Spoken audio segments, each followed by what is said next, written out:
Hello, everyone. Hello. Oh, my goodness. Last summer was my 30-year class reunion. 30-year high school class reunion. Thank you. Thank you. Right? So everybody can understand what that means, right? So it's my 30-year high school class reunion. And literally, I had some anxiety about that. I mean, I had some real angst because 30 years is a long time. I mean, really, 30 years is a long time. And most of my high school friends I didn't stay in contact with. I mean, outside of a few connections on Facebook, I mean, we really didn't have a connection. So I'm pretty anxious, and I'm in the mirror, and I'm getting dressed, and I'm thinking, God, 30 years, 30 years, 30 years, 30 years. And I started thinking back to that 18-year-old, and I'm thinking, wow, okay, 18. Like, every dream I had when I was 18, I had accomplished. And I was just like, yes. I wanted to buy my mother a home. I did it by 27, right? I had this amazing career. I was so blessed, and I'm sitting here going, gosh, okay. And I'm thinking back every time life kicked me in the face and I got back up. I'm like, okay. I started to hear Jay-Z in my head, allow me to reintroduce myself, right? Right? And I'm like, yeah, ladies and gentlemen, there is such a power you get when you dancing naked in the mirror. Right? Right? So I'm like, yes. And so I'm thinking about this 18-year-old, and then it kind of just hit me just how disconnected I had gotten at 48 years old. That 18-year-old was connected. And you said it best. I realized the epitome of the disconnect was drive had gotten me there. I left confidence behind. So you couldn't tell me I wasn't confident. I mean, look at all that I'd accomplished, right? I had to be confident. No. I was driven. And what I realized is there's a clear distinction between drive and confidence. And you said it. Drive is your protective strength. Confidence is your vulnerable strength. Right? Confidence is, when you're at your most confident state, that's when you're most vulnerable. It was just shared on this stage. Drive is, oh, I got this. Regardless of compartmentalize, put it down, let's go. That's what the disconnect was from. And so many of us are disconnected from who we are, and we're going, what is this? How is this? Where is this? Well, a lot of that is our drive and our confidence. And so I had to really unpack this. I had to go deeper in this. What does this mean, Sherry? What does this mean? And I, over time, began to identify 3 things that was helping me kind of manage this gap, manage this disconnect that I had within myself.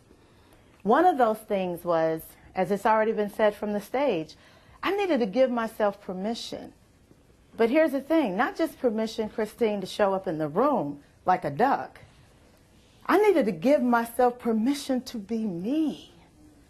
And what I realized is I needed to give myself permission to ask for help. I needed to give myself permission to say, you know what? I don't have this. So I need my mother-in-law to help me to get my baby back and forth to school and not be like, she don't want to help me. She got 4 other grandkids that they need real help. My baby, no. You need help too. So I gave myself permission to ask for help. The second thing I realized that was helping with this gap was I needed to stop giving my power away, and I needed to educate myself in some areas. See, when you get to a certain level of success, you can start losing the reality of how much education is important.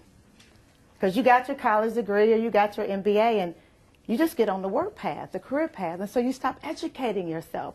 That's why I so respect Dorinda and everyone at Prudential and how you guys so commit to making these kind of opportunities available for us so that we can come and educate ourselves. And the third thing that was helping me close this gap was the motto of what I live by. I realized that I needed to stop spending 100% of my time on 10% of who I was and expecting 100% of my fulfillment. I had to stop spending 100% of my time on 10% of who I was and expecting 100% of my fulfillment. And that's what I want to focus in on in the short time I have with you. I really wanted to dive into the how. How do I stop spending 100% of my time on 10% of who I am? And as I was diving into that reality, the how, I've spent the last 15 years developing what I call the 9 principles of exponential living. Because these 9 principles have proven for me and for others that I've worked with to be the elixir for that reality, that spending 100% of your time on 10% of who you are. And then the exponential living is pursuing peace, choosing clarity, and living courageously. Because what I found is, as much as we want the titles and the promotions and the husbands and the accolades, we do all that because at the core, all we really want is peace. And what happens, and I've found this consistent, the 25 years that I've been blessed to work with some of the biggest influencers and change agents in the world, athletes, entertainers, corporate executives, entrepreneurs, multimillionaires. I've had this opportunity to be intimate in their worlds, and what I found consistently is money, fame, access will never buy us peace. Never. So what I realized is that this disconnect that we have comes from the reality that instead of pursuing titles and money, we need to pursue peace. We need to get clarity, and we need to live courageously. Marianne Williamson says it best. The biggest challenge that we have is fear, but it ain't the fear that we all think it is. Marianne Williamson says our deepest fear is that we are. What is it? Our deepest fear is of our greatness. That's our deepest fear. Our deepest fear is showing up like the duck on top of the water and not the duck underneath the water. Our deepest fear is not that we are inadequate. Our deepest fear is that we are powerful beyond measure. It is our light, not our darkness, that most frightens us. We ask ourselves, who am I to be gorgeous, talented, brilliant, fabulous? Actually, who are you not to be? You are a child of God. Your playing small doesn't serve the world. There is nothing enlightened about shrinking so other people won't feel small around you. We were all meant to shine as children do. We were born to make manifest the glory of God that is within us. And not just in some of us, it's in all of us. And as we let our light shine, we automatically give others permission to do the same. And as we're liberated from our own fears, we automatically liberate others. The best gift you can give your children is for you to be free so they can be free. The best gift you can give your colleagues is you be free so they can be free. So I want you guys to do something with me. Can y'all do that with me? I want you to stand up. I want you to stand up, and I want you to make this declaration. And you got to really hear the words. Hear what I'm going to say, and as you repeat after me, I want you to really hear what you're saying. Today, I will dive into my deepest fears. To elevate to my highest faith. To accomplish my greatest achievements. Y'all didn't say that like you mean it. I need some conviction. I need some conviction. I need some conviction today. I will dive into my deepest fears. To elevate to my highest faith. To accomplish my greatest achievements.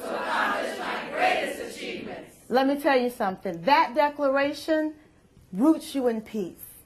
it roots you in peace. Because it tells you every day I'm going to dive into my deepest fears, but guess what? I'm coming up to my highest declaration. I want to leave you with this. Peace is possible. Peace is our power. And peace is the new success.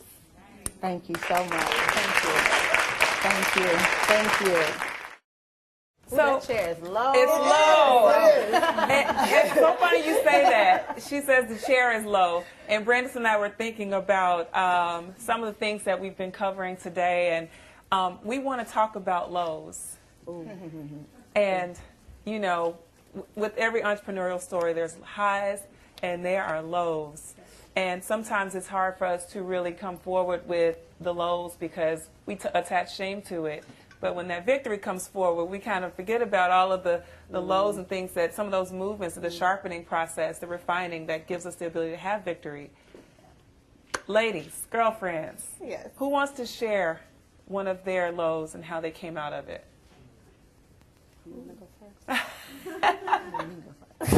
Come on, Tia, let's hear it. Okay. I got to figure out which one. I know. Not that one. I think for me, experiencing being laid off twice in an industry that I love has been a low. But it's also been a high because, like I was saying about my mom telling me to write the book. I didn't just write the book. I was like, okay, I'm going to form Smart Girl Media and I'm going to publish some other things. So the book was the first project, but if I didn't have that layoff, then I really wouldn't have thought, okay, well, I need to be able to make sure that I'm working on projects that I love and mean something to me. Because that's the thing, you get so consumed in your job and you love your job and you love what you do that you forget about the passion that you have on the side, or you just kind of put it off. So that was a way that I kind of flipped back from a low. I've had a lot, as I know we all have. I'll just briefly share probably the most impactful one. As I shared earlier, I mean, I started my career very early. I was blessed to be financially very successful and had people like at Prudential helping me with my money. And I was just always wise because my dad was, you know, very astute. He was like, you will not take out loans when you go to college and you will not get credit cards. So I graduated from college without any student loans. So jealous. Yeah. It was my dad. You know, he had a high school education. He made $8 an hour for 55 years on a job. But he had wisdom. And I only share that to share the low. And the low was a few years ago, I was homeless. Married, 2 children, and I was homeless. My husband moved in, him and my oldest daughter, who's my bonus daughter, moved in with his parents. And me and my younger baby, my daughter, our bonus daughter, then me and my daughter, we moved in. We actually ended up staying in a girlfriend's spare bedroom. And whenever we were there for a year, and whenever she had a friend or family come, we'd have to pack up what little belongings we had with us and go stay in a hotel until the friends or family left, and then have to come back. And it got to the point where at one point we were in a hotel for 3 weeks, and the next option was the friend that was staying with her was going to be there for a while.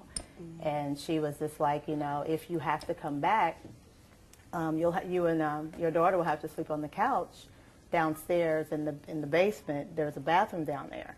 And I was just like, you know, I know that there's something in this journey, but I don't want this story to end with us being on a couch, right? I did not want to. Now, we came out of that. But what I realized in that journey is what I thought was me being homeless was actually me being on assignment. And I won't belabor the point, but in that year that I was with my girlfriend, unbeknownst to me when I moved in, she was actually in the process of foreclosure on her home. And I'm a woman of faith, and I don't say this to put my faith on others, but I worship and I pray and I praise in the morning. And she would ask me, what are you doing in there? And I began to talk to her about what I was doing. And when I got there, I started praying over her home because she was blessing me to be there. And after about 4 months, she shared with me that her home was in foreclosure, and I didn't know. And I'd been praying for 4 months. And they wouldn't give her any programs. They wouldn't help her. And then one day she came in the bedroom that she was allowing us to stay in, just crying her eyes out. She said, guess what? Today they offered me a program and my home is not off of foreclosure. And so what I realized, and some other things happened, I wasn't homeless, I was on assignment. I was on assignment. Awesome. So that was our low. And I'll just say, because you never leave anybody that low and not bring them back up. But what came out of that is that's where I really, really got pruned to get focused and deliver the message that I have in my book for the world. Because for 15 years I'd been lingering. Oh, I'm going to do it, I'm going to do it, I'm going to do it. But in that year, I got focused. And out of it is the blessing. Awesome. Awesome. I love that. One question, but you guys have to promise me you're going to answer in 60 seconds. We promise, absolutely. All right. So there's a lot of us in this room that have a book in us, right? Anybody in here wants to write a book, plan to write a book? Okay, so there's a lot. Can you give us the smartest thing we can do as authors, because I'm calling us authors, what is the smartest thing that we can do as authors to get prepared for that, the final product? Ooh, the final product. I would say write it down. Don't worry about it being beautiful and I gotta know where I'm starting or whatever. I would just say write it down because you're going to get intimidated by the process. So start where you are and just make notes about specific things. If you're writing a memoir, then you have this great story that you want to tell about your life. Start where you are. And everything is not going to make it into the book. You're going to have to chisel that thing to perfection. But start where you are and write your story. Because we do need to hear the stories. Like, you wouldn't have known my story if I didn't say, okay, here, I want girls to be the star of their show, and I'm showing them how to do it. So just start where you are. I'll give 2 points. One, educate yourself on the process. Michael Hyatt is a great person to follow, but really educate yourself. And then the second part is, to the point of intimidation, don't get caught up in you have to write the story. Record it. All of us have this in our hand. Just talk on your voice memo. Half of my book, I recorded it. All of my conversations I recorded on audio, and then I sent them off to Fiverr or Upwork or Elance and had them transcribed for $5 for every 15 minutes. So record it and get it out. So many authors don't write, and so they never get the story out. So record it and let someone transcribe it. Awesome. To you now. 2 questions. Who's up for it? I see you way in the back. Okay, my name is Trey Kearney, and I wanted to ask the question of when you are writing a book and you have writer's block, how do you get past that? Well, for me, I don't believe in writer's block just because I think that if you sit in that chair long enough and you force yourself, my story is I was unemployed. So self-employed, right? Because I created this company. Let's rephrase that. It's all about how you look at it. I love that. Yeah. I was self-employed. So I knew that I had a deadline to get this book out, and this was going to be coins for me. I was going to make a profit off of my book. So I just said, okay, every morning I have to devote these either time or this word count. And I'm not leaving this chair until I do. So that's why I don't believe in what you call it, in writer's block. And I don't believe that you have to start chapter 1, chapter 2. I would just dive in like, okay, let me get this down. It's going to be, this chapter is about confidence. And what do these girls need to know? And what are my struggles that I had when I was that age? And what can relate that's current? So I just sit down and write. Very similar. I tell my clients they can never say I don't know, because we always know. I look at it the same way with writer's block. Just type. It doesn't matter what comes out, just type. You don't have to use it. You may sit, because what happens is what you want to say is behind this idea that you're blocked. So just type or write or talk, and eventually you're going to be like, oh, okay. You may throw that away and never use it. But the reality is we only get healthy by doing something. We only become a runner because we run. We only become a speaker because we speak. So if we just sit there and go, I have writer's block, it'll never come out. Type, write, talk. I love that. Yeah. Awesome. Thank you. Good question. And then the other question. Okay, my name is Sarah, and I could totally relate to what you guys just said, I'm also a woman of faith, and I am also on an assignment to not put away all my personal info. I just want to know, how did you manage to really muster up the strength to praise and to worship? Because there are some mornings where I don't want to praise and worship. I don't want to write. I don't want to blog. But I know that I have to finish what I guess I'm called to do. And being that you really just shared that super intimate story, I'm like, okay, I need more details. How did she do it? Well, there were times I could not pray for myself. I could not do it for myself. And I had great girlfriends. When December 8th, my manuscript was due to Penguin Random House January 4th. It was December 8th, and I was done. I had nothing else to give. Instead of saying I was finished, I kept saying I'm empty. And I said in my prayer closet, I couldn't pray, I couldn't praise, I couldn't worship, I couldn't do anything. I mean, I was just empty. And I sit there and I said, okay, I got to figure out how to give them this advance back. I got to figure out how I'm going to spend this, because, you know, I can't tell. People know I'm writing this book. I was just empty. And it was 3:45 a.m., and I called I text 3 women that are my prayer warriors. They're my great girlfriends. They're my fave 5. Their role is prayer warrior. And I told them what I just said to you. And one of them picked up the phone at 3:47, and she prayed for me. And the other 2 prayed for me at 5 o'clock and 6 o'clock. And they were my wings that carried me through. And I turned my manuscript in 3 days early. So when you can't pray for yourself, have those prayer warriors, Sarah, that will pray for you. And then sometimes when I was living in my girlfriend's spare bedroom, I just curled up on the bathroom floor and cried. And that is prayer. God said every tear. So that was prayer, that was praise, and that was worship. Just literally curled up in a ball, crying on the bathroom floor. And he honored every tear. So it doesn't have to be something you speak. It could just be the integrity of your heart. Awesome. Well, thank you, ladies. Thank you so much. So, really quickly, just let's let everyone know where they can find you. And get this book. Sherry has a secret in her hand. I don't know why she has it.